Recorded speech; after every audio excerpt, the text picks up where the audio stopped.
"Leo, come in." "Shut the door." My boss, Richard, didn't look up from his desk. His tone was the same one he used to announce budget cuts. Flat, weary, and utterly final. I'd heard it a dozen times in my 10 years at NexGen Software. I'd just never been on the receiving end. I took a seat, my mind racing through possible fires I'd have to put out. A critical bug in the new update. A security breach? Leo, this is hard. He finally looked up, his face a mask of practiced regret. The board is making some tough calls. The company isn't doing as well as we'd hoped. We have to streamline.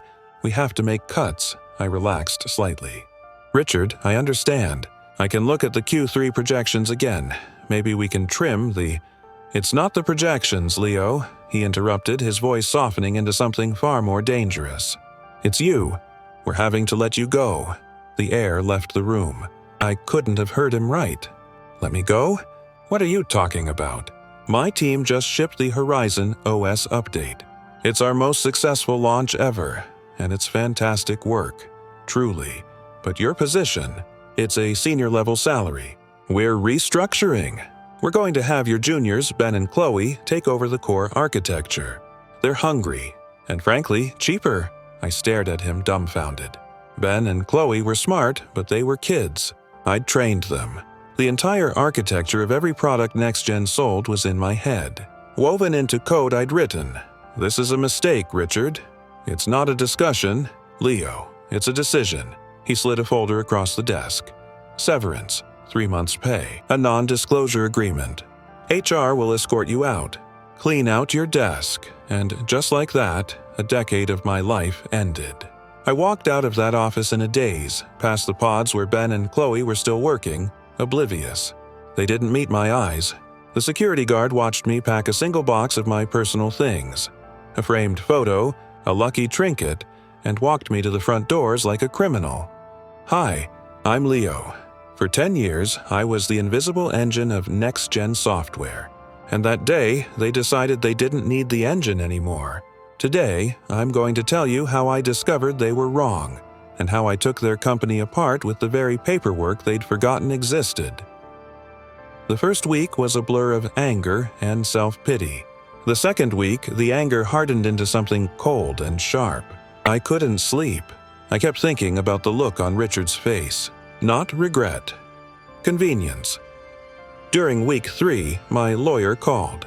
We were friends from college and he was handling the severance paperwork. Leo, these non-compete clauses are brutal.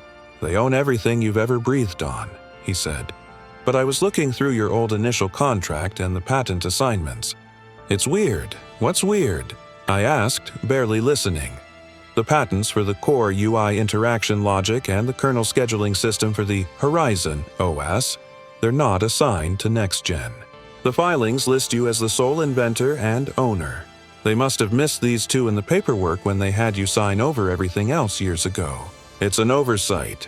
A huge one. I sat straight up. The two most critical fundamental pieces of the entire operating system. The secret sauce that made it all work. They weren't company property. They were mine. A plan began to form. It wasn't a plan of rage. It was a plan of quiet, meticulous demolition.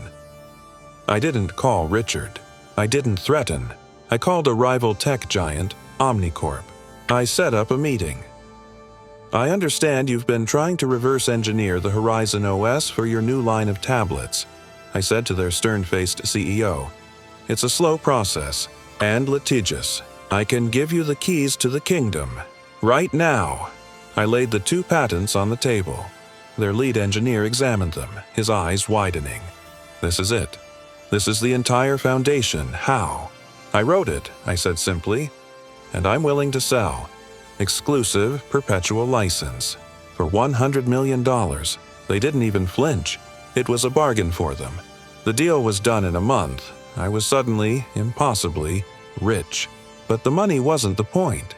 The point was what happened next. Omnicorp's lawyers sent NexGen a very polite, very terrifying letter. It stated that every single product NexGen sold that used the Horizon OS was now infringing on patents owned by Omnicorp. They could cease and desist immediately, or face a lawsuit that would bankrupt them 10 times over. NexGen was dead in the water. Their stock plummeted. Overnight, the company was worthless. Panicked investors were jumping ship. That's when my shell corporation, quietly formed weeks earlier, made an offer to buy the floundering company. An offer far below market value, but it was the only offer on the table. The board, desperate for any lifeline, took it. They had no idea who was behind the buyout. On a Monday morning, I walked back into the NexGen offices. I wore a simple, expensive suit. I didn't carry a box this time. I carried nothing. Richard saw me first. He looked up from a frantic meeting, his face pale and exhausted. "Leo, what are you doing here? You can't be here." "I think you'll find I can," I said, my voice calm. That's when the new HR director I'd hired stepped forward. "Mr. Evans, this is Leo. He's the new majority owner. He acquired the company late Friday." The color drained from Richard's face. The look of sheer, uncomprehending terror was more satisfying than any scream of rage could ever be.